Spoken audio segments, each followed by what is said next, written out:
Good morning सगळ्यांना. आता आपण सीडीपी जो विषय आहे, सीडीपी विषय मराठीमध्ये समजून काय फायदा होतो, कसे तुमची मागच्या वर्षाचे जे प्रश्न आहेत काळजीपूर्वक बघितले, स्पष्टीकरण बघितले, टॉपिक अभ्यासल्यानंतर कसा फायदा होतो हे आपण प्रश्नांच्या साहाय्याने बघूया. आता आपण लेव वायगोस्की ह्या शास्त्रज्ञावर जे आलेले प्रश्न आहेत ते बघू. अजून इतर प्रश्न आहेत, म्हणजे तुम्हाला त्यामधून कशा प्रकारे काळजीपूर्वक समजायचं आणि सोडून घ्यायचं हे समजेल. प्रश्न दिलेला आहे तुम्हाला, प्रश्न दिलेला आहे लेव वायगोस्की के सिद्धांत का पालन करते हुए शिक्षक को. म्हणजे बघा प्रश्न काय म्हणतोय, लेव वायगोस्की का सिद्धांत का पालन करते हुए, म्हणजे शिक्षकाने कोणाचा सिद्धांत पालन करतोय, लेव वायगोस्कीचा. मग आता लेव वायगोस्कीचा सिद्धांत पालन करणारा शिक्षक कसा असावा. पहिलं ऑप्शन दिलेलं आहे, विद्यार्थियों द्वारा सांस्कृतिक उपकरणों के उपयोग को हतोत्साहित करताय. बघा इथे काय म्हटलंय, हतोत्साहित करताय. हतोत्साहित करताय म्हणजे त्यांना नकारतोय, असा शिक्षक पाहिजे का, तर अजिबात नकोय. म्हणजे पहिलं ऑप्शन तर आपलं येणार नाही. दुसरं ऑप्शन काय म्हटलंय, विद्यार्थियों द्वारा कंठस्थ किए जाने वाले ज्ञान का प्रसार करना. म्हणजे काय, मुलांना पाठांतर करण्यासाठी ते ज्ञान काय ते प्रसार, म्हणजे पाठांतर तर चालतच नाही, म्हणजे दुसरं ऑप्शन पण येणार नाहीये. तिसरं ऑप्शन काय म्हटलंय बघा, विद्यार्थियों को एक दूसरे के साथ प्रतिस्पर्धा करने के लिए प्रोत्साहन करना. बघा म्हणजे आपण विद्यार्थ्यांमध्ये जर एकमेकांमध्ये प्रतिस्पर्धा लावल्या, हा कोणाला जास्त मार्क मिळताय ना, मग आम्ही त्याला हुशार म्हणू, याच्याने काय होतं, ज्याला कमी मार्क मिळतात त्या बिचाऱ्याला वाईट वाटतं. म्हणजे तिसरं ऑप्शन पण येणार नाही लेव वायगोस्कीनुसार. पण चौथं ऑप्शन काय म्हणतंय बघा, अपने विद्यार्थियों के साथ पारस्परिक अध्यापन का पालन करना. म्हणजे काय, तुम्ही विद्यार्थ्यांना लेव वायगोस्कीने काय सांगितलं होतं का, मुले समाजातून शिकतात. म्हणजे ज्या प्रकारे एक समाजामध्ये मुलांना आदान प्रदान होते विचारांचं, त्याच प्रकारे वर्गामध्ये काय करा, तुम्ही चर्चा आयोजित करा, संवाद आयोजित करा, म्हणजे मुलं चांगले शिकतील. ऑप्शन 4 हे सगळ्यात बेस्ट ऑप्शन आहे. अशा प्रकारे तुम्हाला प्रश्न समजून घ्यावा लागतो. आपण दुसरा प्रश्न घेऊया. दुसरा प्रश्न सामाजिक रचनावादीनुसार आहे. आता सामाजिक रचनावादी कोण, टॉपिक अभ्यासले असते तर माहिती आहे, लेव वायगोस्की. प्रश्न दुसरा दिलेला आहे, सामाजिक रचनावादी के अनुसार. कोणाच्या अनुसार म्हटलं हे लक्षात ठेवायचं. सगळ्यात पहिले तुम्हाला प्रश्न बारीक वाचायची सवय लावावी लागेल, नाहीतर शक्य होत नाही पास होणं. सामाजिक रचनावादी के अनुसार अधिगम की प्रक्रिया के बारे में निम्नलिखित में से कौन सा कथन सही है. म्हणजे सामाजिक रचनावादींच्या नुसार खालीलपैकी कोणतं कथन योग्य आहे, असा हा प्रश्न म्हणतोय. आता सामाजिक रचनावादी तुम्हाला माहितीये का, त्यांनी समाजाला महत्व दिलं, हे सगळ्यांना माहिती आहे. आता पहिलं काय म्हटलंय, अधिगम एक निष्क्रिय प्रक्रिया. बघा शब्द बारीक बघत चला. अधिगम कधी निष्क्रिय प्रक्रिया आहे का, केवळ अवलोकन के माध्यम से होते. निष्क्रिय प्रक्रिया नाही, अधिगम काय सक्रिय प्रक्रिया आहे. त्याच्यामुळे पहिलं ऑप्शन तर आपलं येणार नाही. बरोबर आहे का नाही. दुसरं ऑप्शन काय म्हटलंय, अधिगम अर्थ निर्माण की एक सामाजिक प्रक्रिया. बघा दुसरं ऑप्शन थोडं बरं म्हणतंय, पण आपल्याला बाकी दोन ऑप्शन पण बघावे लागतील ना. तिसरं ऑप्शन काय म्हटलंय, अधिगम एक व्यक्तिवादी प्रक्रिया आहे जो अलगावने होता. बघा इथे दिलंय बघ, अलगाव. आता सामाजिक रचनावादी काय म्हणतायत का, जर तुम्हाला शिक्षण द्यायचं असेल तर एकत्र करून शिकवा, म्हणजे लगावने शिकवा. पण इथे अलगाव म्हटलेलं आहे, अलगाव मधून होत नाही. म्हणजे आपण जर एखाद्या विद्यार्थ्याला एखाद्या बेटावर ठेवून दिलं किंवा वर्गाच्या बाहेर बसवलं, तो चांगला शिकेल का, पण त्याला जर आपण गटामध्ये समूहामध्ये बसवलं तो चांगला शिकेल. म्हणजे तिसरं ऑप्शन पण योग्य नाही. आणि चौथं ऑप्शन काय म्हणते बघा, एकदम काळजीपूर्वक बघायचं, अधिगम केवळ कक्षा या औपचारिक शैक्षणिक विन्यास से होत आहे. म्हणजे फक्त शिक्षण प्रक्रिया फक्त शाळेमध्ये कक्षामध्ये असं नाही ना. लेव वायगोस्की काय म्हणतो किंवा सामाजिक रचनावादी काय म्हणतात का, मुलं फक्त शाळेतच नाही तर समाजामधून पण शिकून जातात. म्हणून चौथं ऑप्शन पण तुमचं येणार नाही. ऑप्शन 2 हे सगळ्यात बेस्ट आहे, कारण अधिगम अर्थ निर्माण की एक सामाजिक प्रक्रिया आहे. हे कोण म्हणतं, सामाजिक रचनावादी लेव वायगोस्की असेल. हा काय म्हणतोय का, मुलं जी पण शिकतात समाजामधून चांगलं शिकतात. बरोबर आहे का नाही. त्याच्यानंतर प्रश्न तिसरा बघा, सगळ्यात जास्त मुलांच्या चुका होत आहे अभिकथन आणि कारणवर. अभिकथन आणि कारणचे प्रश्न सोडवता येत नाही, असा खूप गोंधळ होतोय. आता आपण प्रश्न समजून घेऊया. प्रश्न दिला अभिकथन समजून घ्यायचं, त्याच्यानंतर कारण समजून घ्यायचं. विविध सांस्कृतिक पृष्ठभूमि से छात्रों की जरूरतों को पूरा करने के लिए कक्षा शिक्षक को सांस्कृतिक रूप से उत्तरदायित्व होना चाहिए. म्हणजे बघा विविध सांस्कृतिक पृष्ठभूमी म्हणजे काय, विद्यार्थी कुठल्या वर्गात म्हणजे कुठल्याही संस्कृतीला आलेल किंवा कुठल्याही गटातून जर आलेला असेल, कुठल्या समाजातून आला असेल, त्याच्या जरूरती, बघा प्रश्न काय म्हटलंय, त्याच्या ज्या गरजा आहेत, जरूरती म्हणजे काय, त्याच्या गरजा पूर्ण करण्यासाठी तुम्हाला उत्तरदायित्व म्हणजे तयार तत्पर राहावा लागेल. बरोबर आहे का नाही? म्हणजे अभिकथन काय एकदम योग्य सांगतंय, अभिकथन काय योग्य आहे. कारण काय म्हटलंय बघा, कारण काय म्हटलेलं आहे, कारण म्हटलंय कक्षा में समता केवल मानकीकृत पाठ्यचर्या व आकलन के द्वारा सुनिश्चित की जा सकते. आता फक्त तुम्ही कक्षामध्ये समता आहे म्हणजे सगळ्यांना एक न्याय द्यायचं, फक्त मानकीकृत चालेल का? मानकीकृत म्हणजे सगळ्यांसाठी एकच नियम चालणार नाही ना. आता उदाहरणार्थ एखाद्या विद्यार्थ्याला बोलता येत नाही तर तुम्ही त्याला लिहून प्रश्न विचारू शकतात. बरोबर आहे का नाही? ज्याला हात नाही त्याला लिहिता येईल का? मग त्याची तोंडी परीक्षा घ्या. म्हणजे पण इथे काय म्हटलं, केवळ मानकीकृत म्हणजे सगळ्यांसाठी एकच नियम चालणार नाही आणि तेच आकलन चालणार नाही, विद्यार्थी व्यक्ती भिन्नतेचा विचार करावा लागेल. म्हणजे कारण तर बरोबर दिलं नाही, कारण चुकीचं आहे. म्हणून आपल्याला कोणतं उत्तर असेल, ये सही है आर गलत आहे. म्हणजे बघा पहिलेच ऑप्शन तुम्हाला मिळालेले ये सही है लेकिन आर गलत आहे. का गलत आहे? कारण काय म्हणते, फक्त मानकीकृतनेच मुलं म्हणजे मुलांचं आकलन होईल बा, मूल्यमापन होईल, तर नाही, वेगवेगळ्या पद्धती तुम्हाला वापराव्या लागतील. प्रश्न 4 लेव वायगोस्कीवर मोठ्या प्रमाणात 3-3, 4-4 प्रश्न तुम्हाला लेव वायगोस्की असेल जीन प्याजेवर बघायला मिळतात. प्रश्न म्हटलेला बघा, लेव वायगोस्की के सिद्धांत के अनुसार, कोणाच्या अनुसार हे लक्षात ठेवायचं, लेव वायगोस्की के सिद्धांत के अनुसार छात्रों के सीखने को अनुभव को बेहतर बनाने के लिए निम्नलिखित में से कौन सा एक अनुशासित दृष्टिकोन आहे. म्हणजे काय, लेव वायगोस्कीनुसार मुलांचे जे शिक्षण द्यायचे मुलांना, त्यांचे अनुभव बेहतर म्हणजे चांगले बनवण्यासाठी तुम्ही काय करणार, चांगले अनुभव बनवण्यासाठी काय करणार, लेव वायगोस्कीनुसारच तुम्हाला चालावं लागेल. बरोबर आहे का नाही? आता पहिला ऑप्शन काय म्हटले बघा, छात्रों को कोई सहायता नहीं देना. आता बघा लेव वायगोस्कीचा सिद्धांत जर तुम्ही वाचलेला असेल तर त्यामध्ये त्यांनी सांगितलंय विद्यार्थी ज्या वेळा पुढे अडखळत असेल त्याला सहायता द्या, मार्गदर्शन द्या, संकेत द्या. पण इथे काय म्हटले, सहायता नाही देणार.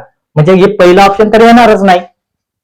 दुसरं ऑप्शन काय म्हटलंय, छात्रों को ऐसा काम प्रदान करना जिसे वो व्यक्तिगत रूप से प्रबंधित और पूरा कर सके. लेव वायगोस्कीने काय सांगितले की मुलांना समाजामधून शिकवलं पाहिजे. पण इथे काय म्हटलं, व्यक्तिगत. व्यक्तिगत म्हणजे जर एकच माणूस शिकवत असतो तर तो सामाजिक रचनावादीमध्ये राहील का? अजिबात नाही. म्हणजे व्यक्ती जिसे व्यक्तिगत रूप से नाही, सामाजिक तरीकेने तो माणूस शिकला पाहिजे, समाजामधून एकत्र येऊन तो शिकला पाहिजे, हे लेव वायगोस्की म्हणतो. म्हणजे दुसरं ऑप्शन पण तुमचं येणार नाही. तिसरं ऑप्शन काय म्हटलं, छात्रों को ऐसा काम प्रदान करना जो उनकी समझ के वर्तमान स्तर से पूरी तरह से असंबंधित हो. बघा इथं काय अ लावून दिला, म्हणजे मुलांना असं काम द्या. तिसरं ऑप्शन काय म्हणतंय, तर त्यांच्या वर्तमान समजपेक्षा ते वेगळं आहे बा. म्हणजे मुलं पहिलीची आहेत आणि त्यांना तिसरीचं जर तुम्ही काहीतरी सांगायला लागलं चालेल का? तुम्हाला असंच अध्यापन करावं लागेल किंवा शिकवावं लागेल जे त्यांच्या वर्तमान स्तरावर योग्य आहे, त्यांना ते माहित आहे. बरोबर आहे का नाही? जर तुम्ही जर वर्तमान स्तरावर त्याला काहीच माहित नाही, तुम्ही 5वीचं सांगायला लागले पहिलीच्या मुलाला, चालणार नाही. म्हणून काय तिसरं ऑप्शन पण तुमचं चुकीचं दिलेलं आहे. आणि चौथं ऑप्शन काय म्हटलंय, छात्रों के वर्तमान स्तर पर आधारित. बघा सगळ्यात बेस्ट काय म्हटलंय, मुलांना अनुभव कसे पाहिजे, छात्रों के वर्तमान स्तर पर आधारित उनको उचित समर्थन और मार्गदर्शन. मार्गदर्शन करणं म्हणजे पाढ, संकेत, आलंबन म्हणजे काय, त्यांना त्यांच्या वर्तमान स्तरानुसार शिकवा आणि ज्या ठिकाणी त्यांना अडथळा निर्माण होतो, गरज लागते, त्या ठिकाणी तुम्ही काय करा, मार्गदर्शन के साथ काम प्रदान करणं म्हणजे त्यांना मार्गदर्शन द्या, स्कॅप फोल्डिंग द्या. ऑप्शन 4 हे सगळ्यात बेस्ट आहे. अशा प्रकारे प्रश्न समजून घ्यावे लागतात. आता प्रश्न पुढचा बघूया. हा प्रश्न जुलै मधला आहे. बघा, हार्वर्ड गार्डनर हा सिद्धांत माहित आहे सगळ्यांना, पण काही लोकांनी फक्त असं समजून घेत नाही, फक्त वाचन करतात. वाचन प्रक्रियेला महत्व नाही, समजून घेण्यावर फार महत्व आहे. हार्वर्ड गार्डनर की दी गई बुद्धी की अवधारणा का निहित अर्थ क्या आहे. म्हणजे काय, हार्वर्ड गार्डनरने जो सिद्धांत सांगितलाय त्याचा नेमका निष्कर्ष काय निघतोय बा, त्याच्यावर आलेला प्रश्न आहे. काय निघतोय बा, काय सांगायचंय हार्वर्ड गार्डनरला, हा आपल्याला प्रश्न असा म्हणतोय का हार्वर्ड गार्डनरने जो सिद्धांत दिलेला आहे बहुबुद्धी, त्याच्या संबंधित काय अर्थ निघतो, त्याच्या संबंधी आपल्याला इथे आता प्रश्न दिलेले आहेत. पहिलं ऑप्शन दिलेलं आहे, बुद्धी का केवळ एक आयाम होता है. आता हार्वर्ड गार्डनरने काय सांगितलं, बुद्धी बहुआयामी होती. एक आयामी कधी बुद्धी असते का? अजिबात नाही. पहिला ऑप्शन येणार नाही. दुसरं ऑप्शन काय म्हटलंय, बुद्धी केवळ प्रयोगात्मक अधिगमशी संबंधित आहे. आता काही हे उत्तर करून आले होते. प्रयोगात्मक अधिगमशी म्हणजे काय, आता तुम्ही ज्याकडे प्राकृतिक बुद्धी आहे, म्हणजे प्राकृतिक बुद्धीवाला अनुभवाने पण शिकू शकतो ना. असं नाही तुम्ही फक्त प्रयोगात्मक अधिगमनेच बुद्धी वाढेल असं नाही, तुम्ही सामाजिक निरीक्षणाने, अवलोकनने पण बुद्धी वाढून जाते. म्हणजे उदाहरणार्थ एखादा शेतकरी, त्या शेतकरीला काय प्रत्येक वेळा शाळेतच जाऊन तो शिकेल का, तर आजूबाजूच्या समाजात निसर्गाचं निरीक्षण करून पण तो शिकू शकतो की झाड केव्हा वाढेल, याला केव्हा काय द्यावं लागतं, पाणी केव्हा द्यावं लागतं. पण इथे काय म्हटलंय, प्रयोगात्मक, केवळ प्रयोगात्मक नाही तर आपण अनौपचारिक आणि औपचारिक पद्धतीने पण शिकू शकतो, बुद्धी वाढू शकते. तिसरं ऑप्शन काय म्हटलंय, सभी लोग दुनिया को समान रूप से समझते और संसाधित करते. आता हार्वर्ड गार्डनरने असं कधी सांगितलं का सगळ्यांकडे समान बुद्धी असते, असं नाही ना. म्हणजे सगळे आता जर समजा सगळ्यांकडे एकच बुद्धी राहिली असते तर सगळे शारीरिक बुद्धी जर सगळ्यांकडे राहिली असते, सगळे सचिन तेंडुलकर झाले असते. जर संगीत बुद्धी प्रत्येकाकडे राहिल्या ते सगळे लता मंगेशकर, कुमार सानू, अलका याग्निक असे झाले असते. पण सगळ्यांकडे बुद्धी समान नसते, वेगवेगळी असते. हे कोण सांगतंय, हार्वर्ड गार्डनर. त्याच्यानुसारच जावं लागेल. चौथं ऑप्शन काय म्हटलंय, अलग अलग आयामों में, बघा म्हणजे वेगवेगळ्या क्षेत्रामध्ये अलग अलग आयामों में अलग अलग योग्यताएं होतीये. म्हणजे काय, बुद्धिमत्तेच्या वेगवेगळ्या क्षेत्रामध्ये वेगवेगळ्या योग्यता असतात. बरोबर, योग्यतेनुसारच बुद्धी असते ना. आता उदाहरणार्थ शारीरिक बुद्धी आहे खेळाडूकडे आहे, बरोबर आहे की नाही. संगीत बुद्धी गायक असेल, भाषेय बुद्धी कवी असेल, शिक्षक असेल यांच्याकडे, तार्किक बुद्धी जे गणितज्ञ असतात त्यांच्याकडे असते.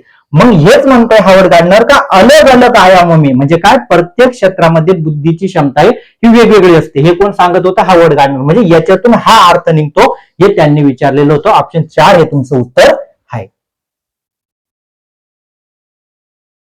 प्रश्न 6, प्रगतीशील शिक्षण. प्रगतीशील शिक्षणासंबंधात तुम्हाला मोठ्या प्रमाणात प्रश्न विचारले जातात. 2-2, 3-3 पण प्रश्न विचारले जाऊ शकतात. आता प्रगतीशील शिक्षण, ज्यांना माहित टॉपिक माहित असतो ते उत्तर देतात, पण ज्यांना टॉपिकच माहित नाही फक्त पाठांतर करण्यामागे लागू नका. पहिलं काय म्हटलंय, पहिला ऑप्शन, एक प्रगतिशील, प्रश्न वाचून दाखवतो, एक प्रगतिशील कक्षा में पाठ्यचर्या किस प्रकार होती. म्हणजे प्रगतिशील शिक्षणामध्ये पाठ्यचर्या किंवा अभ्यासक्रम कशा प्रकारे होईल किंवा संवाद कशा प्रकारे होतील या संबंधी तुम्हाला असे प्रश्न येतात. मग पाठ्यचर्या किस प्रकार होती, कसा अभ्यासक्रम राहील प्रगतिशील शिक्षणामध्ये. पहिला ऑप्शन काय म्हटलंय, बेत कठोर. आता कठोर जर पाठ्यक्रम, कठीण पाठ्यक्रम जर दिला तर ती प्रगतिशील शिक्षण राहणार नाही. एवढं तर आपल्याला लगेच कळायला, पुढचं वाचायची गरज नाही. दूसरा ऑप्शन काय म्हटलंय, विषयों को खंडित रूप से संगठित करती है जिनमें विषयों को कोई पारंपरिक संबंध न हो. जर तुम्ही मुलांना शिकवत आहेत आणि ज्याच्यामध्ये जर खंडन झालं, दोन विषयांमध्ये किंवा दोन पाठांमध्ये जर काही तडजोडच लागत नाही, दोघांचा संबंध लागत नाही, तर मुलं चांगलं शिकतील का, प्रगतिशील शिक्षण राहील का, तर अजिबात नाही. मुलांना काय करावं लागेल, दोन पाठांमध्ये अनुबंध म्हणजे काय, संबंध प्रस्थापित होईल असं शिकवावं लागतं. याला प्रगतिशील शिक्षण असं म्हटलं जातं. म्हणून दुसरं ऑप्शन पण येणार नाही. इथे काय म्हटलंय, खंडित रूप से, तुम्ही खंड करून नाही, विद्यार्थ्यांना एकत्र शिकवावं लागतं. तिसरं ऑप्शन काय म्हटलंय, बच्चों की रुचियों और क्षमताओं के अनुरूप संघटित की जाते. म्हणजे काय, मुलांच्या ज्या आवडी आहेत, ज्या क्षमता आहेत त्या तुम्ही पहिले जाणून घ्या आणि त्यानुसार काय करा, तुम्ही अध्यापन करा. त्यानुसार त्याच्या गरजा असतील त्या गरजा पूर्ण करा. हे प्रगतिशील शिक्षण म्हणतंय. म्हणजे तिसरं ऑप्शन एकदम बेस्ट आहे. आणि चौथं ऑप्शन काय म्हटलं, जानकारी को असंगठित तुकडों में प्रस्तुत करते. म्हणजे काय, एकमेकाचा ताळमेळ लागत नाही, फक्त तुम्ही मुलांना ज्ञान द्या. चालेल का, अजिबात चालणार नाही. ऑप्शन 3 हे सगळ्यात बेस्ट आहे. कारण काय, त्यांच्या रुचिओ म्हणजे त्यांच्या आवडीनुसार, त्यांच्या क्षमतानुसार, त्यांच्या अनुरूप म्हणजे काय, त्याच्यानुसार तुम्ही अध्यापन करा. असं एक तिसरं ऑप्शन म्हणजे प्रगतिशील शिक्षण असं पाहिजे. प्रश्न बघा, प्रश्न 7 काय, काळजीपूर्वक समजून घ्या.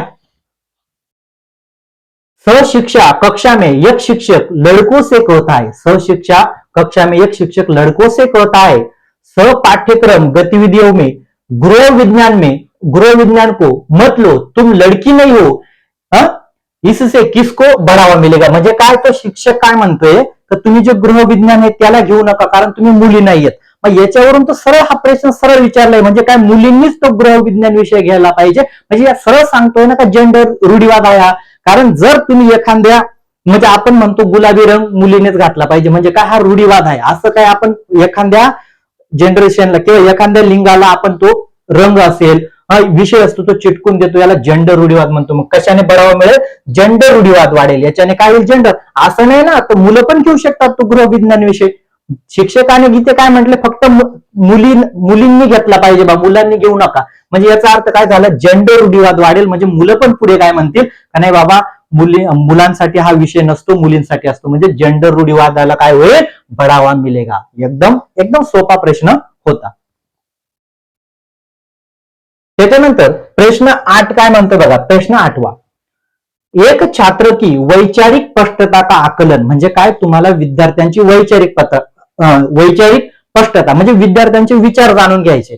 तर विचार जाणून घेण्यासाठी काय प्रभावी असेल? त्या प्रभावी ढंग से किस प्रकार किया जाता है. म्हणजे विद्यार्थ्यांचे विचार जाणून घ्यायच्यासाठी काय करावं लागेल? आता सगळ्यात महत्वाचं विचार जाणून घ्यायचे असेल तर तुम्हाला चर्चा पण वर्गात करावं लागेल. बरोबर आहे का नाही?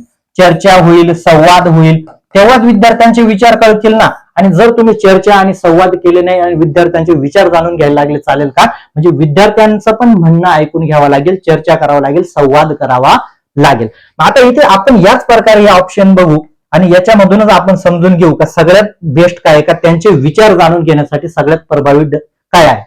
पहिलं ऑप्शन काय म्हटलंय? छात्रों को परिभाषा पढ़ने के लिए. म्हणजे एखादी जी व्याख्या अशी परिभाषा करणं, व्याख्या करणं, चालेल का? व्याख्या जर एखाद्या शिक्षकाने सांगितली ही व्याख्या पण त्या व्याख्यामधून विद्यार्थ्यांचे विचार माहित आहेत का? त्यांचे विचार कळतील का? अजिबात कळणार नाही. म्हणजे पहिलं ऑप्शन तर येत नाही. दुसरं ऑप्शन काय म्हटलंय? विद्यार्थियों को दैनिक जीवन की अवधारणा के अनुप्रयोग के बारे में सोचने के लिए कर. म्हणजे उदाहरणार्थ दैनिक जीवन की अवधारणा म्हणजे काय? तुम्ही विद्यार्थ्यांना आपण पावसाळ्याबद्दल माहिती, कशाबद्दल माहिती विचारतोय? पावसाळा. आता प्रत्येक विद्यार्थी पावसाळ्याबद्दल जशी तशी माहिती वेगवेगळी सांगेल. आता उदाहरणार्थ तुम्ही विचारलं पावसाचा आवाज कसा होतो, कोणी म्हणेल सरसर, कोणी म्हणेल धो धो. मग आता काय? मग हेच म्हणतंय दुसरं ऑप्शन का दैनंदिन जीवनाची जी त्याची अवधारणा आहे ना, त्याचा अनुप्रयोग म्हणजे त्याचे विचार काय आहेत बा त्या गोष्टी संदर्भात. पावसा संदर्भात एखादा विद्यार्थी म्हणेल सर सर सर पाऊस होतो, तो म्हणेल धो धो धो पाऊस होतो. पण मग ह्याच मध्ये का त्यांच्या दैनंदिन जीवनात ज्या अवधारणा आहेत म्हणजे जी त्याला माहिती आहे ती माहिती काय करा? त्याचे अनुप्रयोग करा. म्हणजे त्यांना सांगण्याची संधी द्या. म्हणजे दुसरं ऑप्शन तर बेस्ट आहे बघा, पण आपल्याला हे ऑप्शन पण बघावे लागतात. नाही तर मग याच्यापेक्षा बेस्ट राहिलं तर. तिसरं काय म्हटलंय? छात्रों को बोर्ड से कॉपी करने के लिए लिखकर. म्हणजे जे फळ्यावर आहे ना ते लिहून काढा. चालेल का? जे फळ्यावर आहे तेच लिहून घ्या. चालणार नाही. म्हणजे याच्याने पण त्याची वैचारिक पातळी कळणार आहे का? आणि चौथं ऑप्शन काय म्हटलंय? छात्रों को दूसरे छात्रों की प्रतिक्रिया याद रखने के लिए. आता बघा याद रखना, याद रखना कधी चालेल का? म्हणजे मी जे सांगतोय ना ते दुसऱ्याने पाठांतर करून घ्यायचं आणि शिक्षकाने सांगितलं तुझं पाठांतर आहे ना मग परत सांग. काही उपयोग आहे का? त्याच्या दैनंदिन जीवनामध्ये त्याचे अनुभव तुम्ही विचारा, चर्चा करा, त्याच्या घराबद्दल माहिती विचारा. तेव्हा तो विद्यार्थी काय राहील? त्याचं आकलन तुम्ही त्याच्या वैचारिक पातळीचं प्रभावी आकलन करू शकतात. केव्हा करू शकता? त्याच्या दैनंदिन जीवनामध्ये ज्या अवधारणा आहेत जरी चुकीच्या असेल पण त्याला सांगण्याला संधी, बोलायला संधी दिली पाहिजे. ऑप्शन 2 हे सगळ्यात बेस्ट आहे. प्रश्न प्रगतीशील शिक्षण. प्रगतीशील शिक्षणा संदर्भात परत एक नवीन प्रश्न आलेला आहे. एक प्रगतिशील कक्षा में. आता प्रगतिशील कक्षामध्ये कसं पाहिजे? पहिला ऑप्शन काय म्हटलंय? बच्चों को उपयुक्त शिक्षण क्रियाकलाप के द्वारा अपनी जन्मजात क्षमताओं को बढ़ाने की स्वतंत्रता दी जाते. म्हणजे काय? मुलांमध्ये ज्या जन्मजात क्षमता असतात, जन्मजात क्षमता म्हणजे काय? एखाद्याला समजा संगीताची आवड आहे तर मग तो म्हणतो नाही सर मी कविता म्हणू का? म्हणजे काय करा? त्याच्या जन्मजात क्षमतांना काय करा? क्रियाकलाप म्हणजे त्याला तुम्ही संधी द्या. एखादा सर मला क्रिकेट आवडतं म्हणजे जन्मजात क्षमता, मग त्याला तुम्ही खेळामध्ये घ्या. म्हणजे हे प्रगतीशील शिक्षण एक बेस्ट ऑप्शन. पहिला ऑप्शन एकदम बेस्ट सांगताय. दुसरा ऑप्शन काय म्हटलं? केवळ योगात्मक मूल्यांकन का पालन. आता योगात्मक मूल्यमापन जे असतं ते वर्षाच्या शेवटी किंवा 3 महिन्यांनी किंवा 6 महिन्यांनी केलं जातं. योगात्मक चालेल का? अजिबात चालणार नाही. म्हणजे ऑप्शन 2 पण योग्य नाहीये. ऑप्शन 3 बघा, शिक्षिका की ज्ञान का शिक्षिका ही ज्ञान का एकमात्र स्रोत आहे. म्हणजे इथे काय म्हटले? जी शिक्षिका आहे, जो शिक्षक आहे वर्गामध्ये तोच ज्ञानचा एकमात्र स्रोत आहे. मग समाज पण स्रोत आहे ना ज्ञानाचा, पाठ्यपुस्तक पण स्रोत आहे, पण फक्त शिक्षिकाच जर ज्ञानाची स्रोत राहिली तर चालेल का? सगळे स्रोत आहे. समाजामधून पण व्यक्ती शिकतो, पाठ्यपुस्तकात पण शिकतो, मित्रांकडून पण शिकतो. पण इथे काय म्हटलंय? प्रगतीशील शिक्षणामध्ये फक्त शिक्षिकाच जर एकमात्र स्रोत असेल तर ते प्रगतीशील शिक्षण नसेल. आणि चौथं ऑप्शन काय म्हटलंय? शिक्षिका केंद्रित शिक्षाशास्त्र का पालन किया जातं. बघा, शिक्षक केंद्रित, शिक्षिका केंद्रित किंवा शिक्षक केंद्रित. आता आपण जर अभ्यासक्रम जर बघितला तर विद्यार्थी केंद्रित अभ्यासक्रम पाहिजे, शिक्षक केंद्रित नाही. पुस्तक कोणासाठी बनवलं जातं? शिक्षकासाठी का? विद्यार्थ्यांना ते समजावं. प्राथमिक कोण आहे? विद्यार्थी. शिक्षकाची भूमिका दुय्यम असते हे लक्षात ठेवायचं.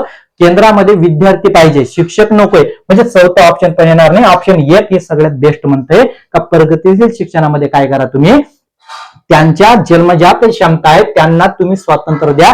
त्या आपण काय म्हणतो डेव्हलप होण्यासाठी काय करा तुम्ही त्यांना संधी उपलब्ध करून द्या, पहिल्या ऑप्शन नुसार. आता हा एक शेवटचा प्रश्न. स्पष्टीकरण जेवढं बघणार, जेवढं काळजीपूर्वक समजून घेणार, तेवढं तुम्ही एकदम योग्य प्रकारे समजतं.